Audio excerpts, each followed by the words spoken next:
Hello friends, कैसे हैं आप लोग? उम्मीद है कि आप लोग बहुत ही अच्छे होंगे। तो आज आपके अपने चैनल नौकरी ऑफिशियल पर आपका स्वागत है। तो इस वीडियो के माध्यम से हम रेलवे ने नोटिफिकेशन जारी किया है आरपीएफ के दो पोस्टों के लिए। एक है आपके कांस्टेबल और दूसरा है सब इंस्पेक्टर के लिए आपकी वैकेंसी निकली हुई है। अभी निकली नहीं है, अभी नोटिफिकेशन जारी हुआ है। तो आज हम इसी के पूरा बारे में समझेंगे। क्या क्वालिफिकेशन रहने वाला है, क्या आपके नंबर ऑफ क्वेश्चन कितने रहने वाले हैं, क्या टाइमिंग उसका रहने वाला है, क्या हाइट रहने वाला है। ठीक है, तो ये सब चीज के बारे में हम पहले जानेंगे। ठीक है, तो सबसे पहले railway RPF constable sub inspector के लिए पोस्ट निकली हुई है, अभी अभी निकली है। ठीक है, कांस्टेबल के लिए 200 पोस्टें हैं और सब इंस्पेक्टर के लिए 250। ठीक है, वैकेंसी है। इसमें क्या है कि 15% जो है रिजर्व है। किसके लिए? लेडीज के लिए 15% रिजर्व है। 15% रिजर्व है, 2000 में 15% रिजर्व मतलब 300 सीट आपके वुमेन के लिए हो जाएगा। और इसमें अगर 15% करेंगे तो 37 या 38 सीटें आपके सब इंस्पेक्टर के लिए होगा। ये रिजर्व है। आप ये मतलब वुमेन के ये रिजर्व कोटा हो गया, आप इसमें नहीं जा सकते। ये बॉयज के लिए है। ठीक है, अब देखिए एज क्या रहने वाला है। 18 से 25 एज रहने वाला है आपका कांस्टेबल के लिए।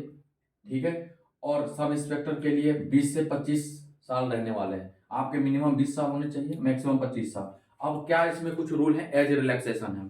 ठीक है, आप पूरे नोटिफिकेशन में एज रिलैक्सेशन देख सकते हैं। जैसे एससी एसटी के लिए 5 साल, ओबीसी के लिए 3 साल, उसी प्रकार इसमें आप एज को कर सकते हैं तो वो आपके मैक्सिमम एज में ऐड हो जाएगा। ठीक है, अगर आप 28 साल के हो रहे हैं, ठीक है, आप ओबीसी से हैं, तो अगर आप ओबीसी से हैं, आपके सर्टिफिकेट आपके पास है, तो आप अगर आपको 3 साल का रिलैक्सेशन मिलता है तो आप 28 साल के भी होते हैं फिर भी फॉर्म को अप्लाई कर सकते हैं। एज रिलैक्सेशन इसको ही कहते हैं। ठीक है, आप कांस्टेबल जो है वो 10th क्लास में है। आप 10वीं पास होना चाहिए आपको। अगर सब इंस्पेक्टर के लिए फॉर्म भरना है तो आपको ग्रेजुएट होना चाहिए, बी कॉम बी टेक जो भी ग्रेजुएशन वाली है वो आपको होना चाहिए। ठीक है, अब आपका जो फिजिकल मेजरमेंट है वो क्या होना चाहिए। अगर अनरिजर्व अगर ओबीसी से आप अगर बिलोंग करते हैं तो अगर आप मेल हैं तो आपको 165 सेंटीमीटर हाइट चाहिए। अगर आप फीमेल हैं तो 157 सेंटीमीटर हाइट चाहिए उनके लिए, फीमेल के लिए। एसी एसटी से अगर बिलोंग करते हैं 160 सेंटीमीटर चाहिए। अगर फीमेल हैं तो उनके लिए 152 सेंटीमीटर चाहिए। ठीक है, आपका ये फिजिकल मेजरमेंट हो गया। ये एग्जाम पैटर्न क्या होने वाला है इसका। ठीक है, एग्जाम पैटर्न क्या होने वाला है, तो अगर सब इंस्पेक्टर है उसके लिए 90 मिनट का टाइमिंग होगा, 120 क्वेश्चन रहेंगे। ये टोटल क्वेश्चन एमसीक्यू होंगे, ऑब्जेक्टिव होंगे ये। ठीक है, दोनों में। कांस्टेबल है 90 मिनट का टाइमिंग, 120 क्वेश्चन हो गए। ठीक है, 120 क्वेश्चन में क्या क्या रहने वाले हैं। जीके जीएस का 50 क्वेश्चन रहेगा, मैथ का 35 और रीजनिंग का 35 क्वेश्चन रहने वाला दोनों के लिए। ठीक है, 120 टोटल क्वेश्चन होंगे, 120 मार्क्स के रहेंगे। आपके निगेटिव होंगे 1/3, हम बोल सकते हैं 0.33। ठीक है, ये आपके निगेटिव मार्किंग होंगे और आपके ऑनलाइन एग्जाम होंगे। हिंदी इंग्लिश में आपके पेपर्स रहेंगे। दूसरा चीज है कि आपको मिनिमम क्वालिफिकेशन यहाँ पे फिक्स कर दिया गया है। ठीक है, मिनिमम क्या है, मतलब फिजिकल के लिए आप जब फिजिकल टेस्ट के लिए एलिजिबल होंगे जब आपको मिनिमम लाना पड़ेगा। अगर आप ओबीसी अगर आप ओबीसी अनरिजर्व से अगर बिलोंग करते हैं, ठीक है, अगर आप ओबीसी और अनरिजर्व से बिलोंग करते हैं आपको 35%, आपको 120 का 135% लाना पड़ेगा, मतलब 42 नंबर आपके बनेंगे मिनिमम। ठीक है, अगर एससी एसटी से हैं तो आपको 30% लाना पड़ेगा दोनों के लिए, एसआई के लिए और कांस्टेबल दोनों के लिए आपको मिनिमम इतना मार्क्स लाने पड़ेंगे। ठीक है, तो ये आप इसका अभी तो नोटिफिकेशन रेलवे ने जारी किया है, तो हो सकता है कि जनवरी के लास्ट वीक तक ये फॉर्म अप्लाई होना स्टार्ट हो जाए और ये लास्ट फरवरी तक रहेगा आपका। तो आप फॉर्म जब आए तो आप भर दीजिए। 10वीं वाले बच्चे ध्यान देंगे, कांस्टेबल के लिए पोस्ट भरेंगे। जो ग्रेजुएशन जिनका है वो सब इंस्पेक्टर के लिए भरेंगे फॉर्म को। ठीक है, आप इसका वेटेज देख लिए। जीके जीएस का 50 है, मैथ का 35 है, रीजनिंग का 35 है, टोटल 120। तो आप अभी से लग जाइए।